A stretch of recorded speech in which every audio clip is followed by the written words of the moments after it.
NewsNation's Hannah Brandt is live for us at the White House. Hannah, good morning to you.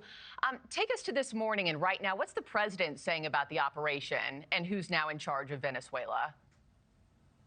Markie, good morning. A lot of questions on that front still remain, but President Trump did tell our Libby Dean on his way back here to the White House that the motivation behind the military action for him was not oil or regime change, but instead, he says it was peace. President Trump is now doubling down on his pledge that the U.S. will run Venezuela until it can hold elections, telling reporters that rebuilding the oil infrastructure is going to be key to the country's future. But it's really unclear what the plan is for day-to-day governing.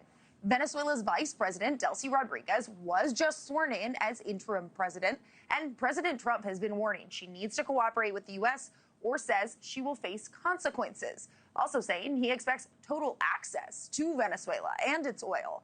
Rodriguez, for her part, released a new statement saying she does hope to work with the U.S., calling for peace instead of war.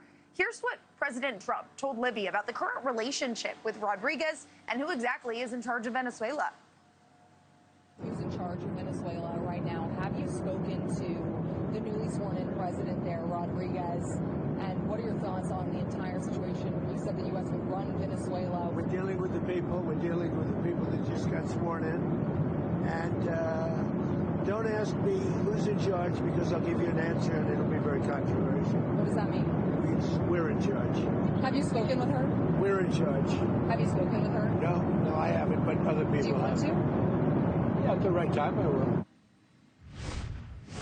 President Trump also saying this operation should serve as a message to other countries like Colombia, who he says may be next, and Cuba, who President Trump says he thinks the government will fail soon. And likely, he says, that's something that'll happen without military action. Markie? Yeah, so many unanswered questions remain here. Hannah, just while I still have you, mixed reaction coming in from Congress about this operation. They go back to work today after the holidays. What do we know about what they're going to learn today? Well, Markie, you're right. Mixed reaction. It kind of falls along party lines in many ways. But the White House does tell me Trump administration leaders are going to be giving a classified briefing on this operation in Venezuela to a limited number of the members of Congress tonight. We've learned that Secretary of State Marco Rubio, Secretary of War Pete Hegseth, Attorney General Pam Bondi, Chairman of the Joint Chiefs of Staff Dan Kane, and CIA Director John Ratcliffe will all be on Capitol Hill tonight at 5:30 p.m. to lead that classified briefing. But like I said, it's only for a limited group.